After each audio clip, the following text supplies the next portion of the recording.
The 2024 Hyundai Santa Fe's shocking makeover was revealed to the world last month. While that spoils some of the surprise, Hyundai has now revealed more specific details about the new wildly styled midsize SUV. Not only is the 5th generation Santa Fe bigger than its predecessor in almost every way, but it introduces fresh features, including US models regaining a third row of seats. If it wasn't still called the Santa Fe, no one would know the Minecraft-looking ute seen in these photos has any relation to the outgoing generation, which debuted for the 2019 model year and received a facelift for 2021. To better ensure that onlookers will recognize the new Santa Fe is, in fact, a Hyundai, the company incorporates H-shaped front and rear lighting elements that complete the in-your-face design. Compared with the previous Santa Fe, the 2024 version grows front to back, up and down, and between its axles. It now measures 190.2 inches long, which is 1.8 inches more than before. That's still about a half foot shorter than the 3-row Hyundai Palisade, but the distance between the Santa Fe's axles has been extended by 1.9 inches. Its 110.8-inch wheelbase now provides more passenger space, specifically for the third row. Previously, the outgoing generation that was sold in other markets offered the extra row, but those sold on our shores were only offered with 2 rows.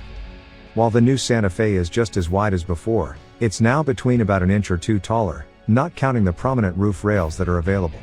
Unlike before, it's now available with giant 21-inch wheels, previously 20s were the largest set.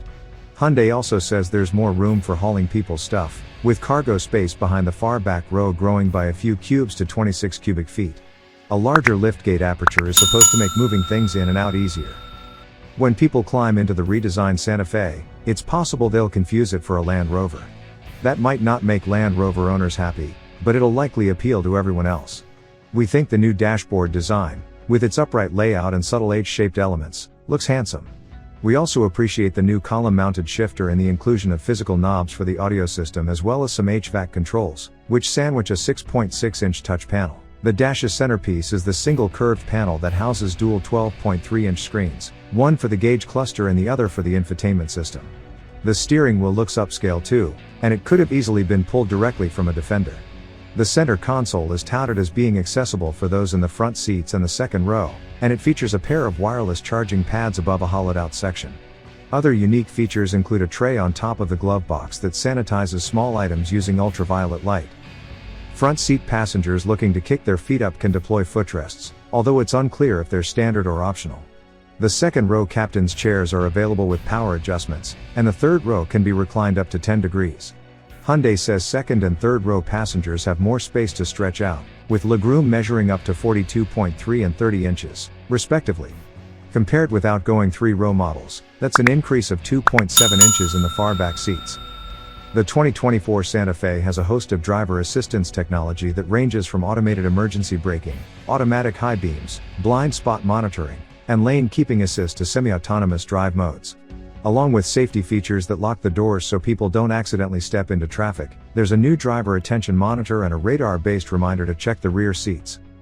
The Santa Fe's powertrain options aren't as radically different as its appearance. In fact, they're essentially unchanged.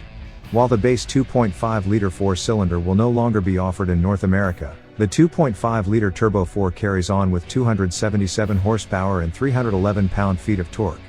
It again pairs with an 8-speed dual-clutch automatic transmission and front or all-wheel drive.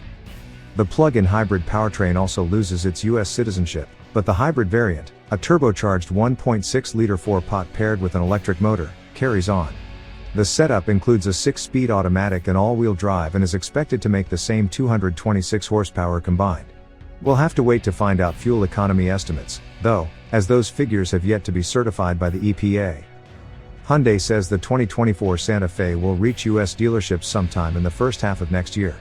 While the company hasn't yet released pricing, we expect the entry-level model will start just under $40,000 now that the hybrid powertrain appears to be the standard setup.